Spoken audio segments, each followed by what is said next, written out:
खानपुर मार लग गोट लोई में पौरतन बासरन जे तरफा जमीन के कब्जे खिलाफ हथन में पाक किताब खड़ी एहतजाज। जी नाज़रीन, अहम खबर खानपुर मार मावा के बुधाईंदालूं।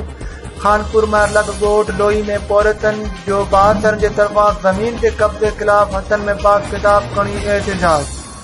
खानपुर मार लग गोट लोई में पौरतन मोहम्मद बश्क मलिक, मोहम्मद हसन मलिक, माई हलीमा ए बिन हथन में पाक किताब खड़ी बासरन अल्लाह बश्क महर दरगाही मार बुमार मार ऐं ॿिनि ख़िलाफ़ एहतजाजी मुज़ाहिरो कयो। हिन वाले वधीक लिप्ता ते खानपुर मार मां नवाब अली मीरानी जी रिपोर्ट।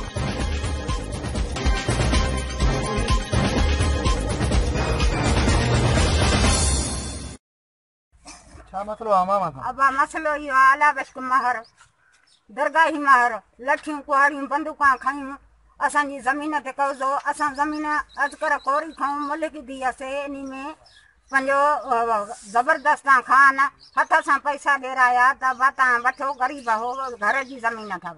असां ज़मीन ॻिधी आहे उन ते अला बश्क महर दरगाही महर सूमर महर इन्हनि पंहिंजो कब्ज़ो कयो आहे। निज़ामुद्दीन महर इन्हनि असां ते कब्ज़ो कयो आहे। असांजे ॿार बचनि ते बंदूकां खयूं बीठा आहिनि, हथियार खयूं।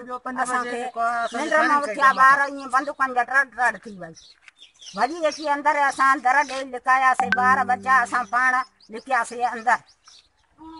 असां कोन को वरिती आहे, असां हक़ खपे महर फायरिंग करे थो हे धमकी ॾिए थो ॾाढियूं असांखे काॾे लिकिर नथो थिए। क़ुर खणी बचायो पंहिंजो पाण, वधीक हक़ खपे, असां ना हक़ न खपे।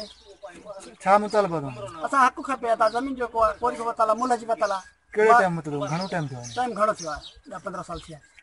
हा असांजी मदद कयो। जेको आहे असां पंहिंजे कोरी को पैसनि सां वरिती आहे। अला बश्क महर जेको आहे ज़ोर सां फायरिंग करे सुबुह जो 5 बजे खां जेको असां झलियोसीं फायरिंग करे ज़ोर सां जंग मारण असांजा वण पोखिया ज़ोरी कटिया अथई।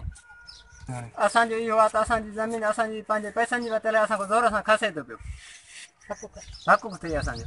पुलिस जे पारां पुलिस शाहपुर थाणे ते वियासीं, आया उहे वेही मोटी आहे खानपुर थाणे ते, असांजी कुझु न ॿुधऊं।